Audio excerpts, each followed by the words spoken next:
Queue న్యూస్లో పనిచేయటకు senior video editors కావాలను సంప్రదించవలసిన నెంబర్లు 8688960884. కొత్త రెవెన్యూ చట్టంతో రైతులకు మేలు, ఇక కోర్టు మెట్లెక్కే అవసరం ఉండదు.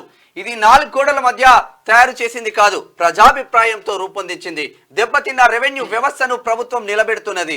కొత్త ఆర్ఓఆర్ చట్టం ముసాయిదాపై చర్చలో వక్తలు. సామాన్యులకు అర్థమయ్యేలా ఉన్నది లచ్చిరెడ్డి అంటున్నాడు.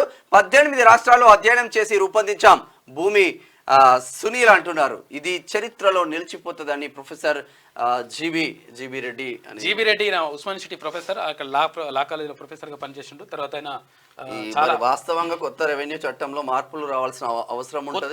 చాలా మంది రైతులు ఇక్కడ చాలా ఇబ్బందులు పడతా ఉన్నారు. ఈ ఆర్ఓఆర్ ద్వారా మొత్తం కూడా అంటే వ్యవస్థలన్నిటి కూడా గాడిలో పెట్టేటువంటి ప్రయత్నం చేయాలి. తర్వాత ఏది ఉన్నా కానీ, ఏ చిన్న విషయం ఉన్నా కానీ కోర్టుకు వెళ్ళమంటున్నారు. ఇందులో పోలీసులను జోక్యం చేసుకోదని ఒక రూల్ ఉందని, నిబంధన ఉన్నది. దీంతో పోలీసులు జోక్యం చేసుకోరు. తర్వాత ఇష్టం వచ్చినట్టుగా వైట్ కలర్ నేరగాళ్ళు ఇష్టం వచ్చినట్టుగా భూదందాలు చేస్తున్నటువంటి పరిస్థితి కనిపిస్తా ఉంది. దీనికి చెక్ పెట్టేందుకు భాగంగా ఇక్కడ కొత్త రెవెన్యూ చట్టం తీసుకురానున్నట్టుగా ప్రభుత్వం చెప్తారు. కోర్టుకు వెళ్తే సింపుల్ గా 10 సంవత్సరాలు టైం పాస్ చేస్తున్నారు. ఇక స్టేటస్ కో ఆర్డర్ తెచ్చుకుంటారు, అది పెడతారు, కబ్జాలు పెడతారు, బిల్డింగ్ కడతారు. ఏదో ఇక దానికి ఎల్ఆర్ఎస్ బిఆర్ఎస్ అని చెప్పేసి ఇక అన్ని కథం పట్టిస్తా ఉన్నారు. సెటిల్మెంట్కి వచ్చేస్తారు. ఇక రాష్ట్రంలో రెవెన్యూ వ్యవస్థను మళ్లీ నిలబెట్టేందుకు ప్రభుత్వం కృషి చేస్తున్నదని వక్తలు, రెవెన్యూ నిపుణులు అన్నారు. కొత్తగా తీసుకొస్తున్న ఆర్ఓఆర్ చట్టం పేదలు, రైతులకు చుట్టంగా మారుతుందని చెప్పారు. ఇన్ని రోజులు ఏ సమస్య వచ్చినా కోర్టుకు పోవాల్సి వచ్చేదని, ఇకపై కోర్టు మెట్లెక్కాల్సిన అవసరం ఉండదని అన్నారు. తెలంగాణ భవిష్యత్ తరాలు ఉపయోగపడేలా ఆర్ఓఆర్ చట్టం 2024 ముసాయిదా ఉందని ప్రశంసించారు.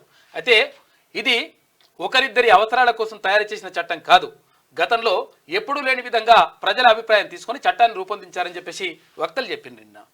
అయితే ఇందులో అక్కడ ఉస్మాన్ సిటీ ప్రొఫెసర్, తర్వాత జీబీ రెడ్డి, తర్వాత ఇక్కడ ఆయన ఎవరు లచ్చిరెడ్డి, ఇక్కడ రెవెన్యూ అధికారుల సంఘం అధ్యక్షునిగా కొనసాగుతుండు లచ్చిరెడ్డి. క్యూ న్యూస్లో పనిచేయటకు సీనియర్ వీడియో ఎడిటర్స్ కావాలను సంప్రదించవలసిన నెంబర్లు 8688960884.